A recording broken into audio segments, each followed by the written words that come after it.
आप लोगों ने बोला था कि आपको केस स्टडी के क्वेश्चंस को करने में दिक्कत हो रही है। तो केस स्टडी ज़्यादातर जो आपके पेपर में देखी गई है वो एक प्रोबेबिलिटी से आती है, एक एप्लीकेशन ऑफ डेरिवेटिव्स पे, एक रिलेशन फंक्शन पे आती है। ठीक, आएगी तीन ही, बाकी इनमें से कई बार एक डिफरेंशियल इक्वेशन पे आ जाती है या फिर मैट्रिसेस पे आ जाती है। ओवरऑल इसकी वेटेज जो है वो 12 मार्क्स की है। तो हम लोग पहले कुछ केस स्टडी प्रोबेबिलिटी पे कर लेंगे, then application of derivatives, then relation function, then इस पे कंबाइन कर लेंगे। तो इसी सीरीज में सबसे पहले हम प्रोबेबिलिटी की एक केस स्टडी करने चल रहे हैं, जिसमें क्वेश्चन आपके वीडियो पे मिल जाएगा। वीडियो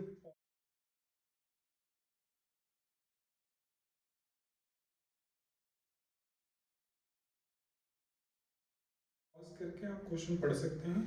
और इसमें जो प्रोबेबिलिटी की केस स्टडी आती है, बेसिकली उसके दो पार्ट्स होते हैं। तो जो आपका फर्स्ट पार्ट होगा वो थ्योरम ऑफ टोटल प्रोबेबिलिटी पे होगा, और जो आपको सेकंड पार्ट मिलेगा वो आपका बेस थ्योरम पे होगा।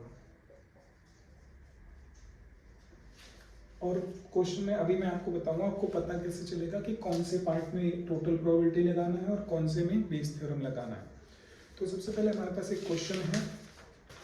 इस क्वेश्चन में है कि एक कम्युनिटी है, 1000 पीपल हैं। Individuals are classified as whether they are having the good health, average health और पुअर हेल्थ। अब इसमें से आपने क्या करा कि एक रेंडम सैंपल है कि इसमें अगर जो गुड हेल्थ है वो 25% चांसेस हैं कि वो किसी डिजीज से इन्फेक्टेड हों, एवरेज हेल्थ वाले 35% चांसेस हैं, पुअर हेल्थ वाले 50।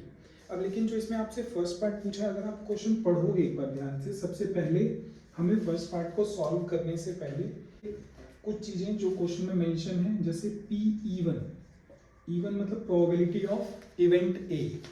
अब यहाँ पर क्योंकि तीन इवेंट्स हैं आपके पास, एक है आपके पास गुड हेल्थ, तो अगर मैं प्रोबेबिलिटी ऑफ E1 जो है वो है गुड हेल्थ की, तो अगर गुड हेल्थ की है तो टोटल आपके पास 600 है और टोटल 1000 में से। अब E2 जो एवरेज हेल्थ वाले हैं उनकी प्रोबेबिलिटी आपकी हो जाएगी 300/1000। E3 जो हो जाएगी आपके पास वो हो जाएगी 100/1000।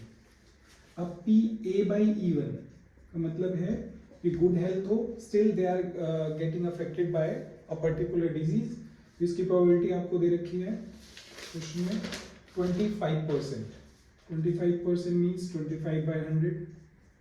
PA/E2 जो आएगा आपके पास उसका दे रखा है आपको 35%, मतलब 35/100 हो जाएगा। और PA/E3 जो है आपके पास वो 50% है, तो 50/100 आ जाएगा। अब अगर आप फर्स्ट क्वेश्चन पढ़ोगे तो क्वेश्चन में बोला है what is the probability that a random selected person from the community has contracted the disease. Question में कहीं मेंशन नहीं है कि वो गुड हेल्थ वाला पर्सन था या एवरेज हेल्थ था या पुअर हेल्थ था। जब आपसे क्वेश्चन में ये मेंशन ही ना हो तो इसका मतलब ये क्वेश्चन हमारा थ्योरम ऑफ टोटल प्रोबेबिलिटी पे होना है। तो यहाँ पे आपको प्रोबेबिलिटी निकालनी थी कि जो पर्सन है,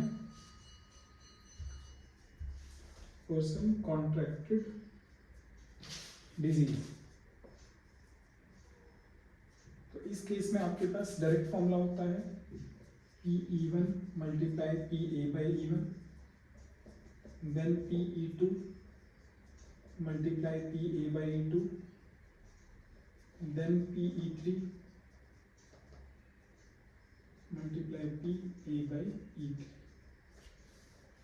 तो आपके पास E1 है 600/1000, ये हो गया 25/100, ये हो गया 300/1000 इंटू 35/100, देन 100/1000 इंटू 50/100।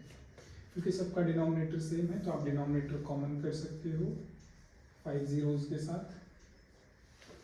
और न्यूमरेटर में सबके पास देखो आप 2 zeros सब पे हैं तो 100 कॉमन कर लो आप। 50 इंटू 6 ये हो गया 150, 35 इंटू ये 105 एंड 50 यहाँ से आ गया आपके पास। तो पूरा आंसर आएगा आपका 100 मल्टीप्लाई, ये हो गया आपके पास 200, देन 305, 1 2 3 4 5, 2 0 आप कैंसिल आउट यहाँ से कर दो 5 के टेबल में 61, तो ये आपके पास प्रोबेबिलिटी आ गई 61/200। ठीक है, इसके बाद हम इसका नेक्स्ट पार्ट है proper. Given that person has not contracted disease, what is the probability that person is from category average health. यहाँ पे मेंशन है एवरेज हेल्थ, जब भी आपसे कैटेगरी मेंशन कर दी जाएगी इसका मतलब यहाँ पर बेस थ्योरम लगने वाली है। एवरेज हेल्थ हमारा ये वाला पर्सन था, इसका मतलब मुझे जो फाइंड आउट करना है वो करना है E2/A। तो इसका फॉर्मूला हो जाएगा आपका E2 PA/E2 upon P E1 A/E1 plus PE2 PA/E2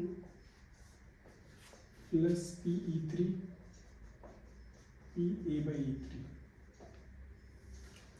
तो आप अगर यहाँ से वैल्यू सब्स्टिट्यूट कराओगे तो हो गया 600/1000 इंटू, क्योंकि E2 है तो E2 में आपका 300 आएगा by 1000 multiply 35/100 upon 600/1000 into 25/100 plus 300/1000 into 35/100 plus 100/1000 into 50/100। देखो आप डिनोमिनेटर सबका सेम है, इधर भी 1000 इंटू 100 1000 इंटू 100 1000 इंटू 100 1000 इंटू 100। आप ये डिनोमिनेटर एलसीएम लेके फिर कैंसिल ही होना है तो उसको आप हटा सकते हो सीधा सीधा।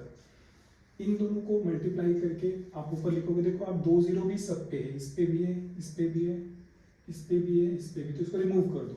ऊपर आपके पास सीधा बचेगा 105, नीचे अभी इसको आपने सम करा था तो सम करके आपके पास 305 आ रहा था, तो इसको आप कट करोगे तो ये 21/61 या। इसके बाद आपने अगर क्वेश्चन को ध्यान से पढ़ा हो तो क्वेश्चन में बोला था कि person is not contracted, person has not contracted the disease.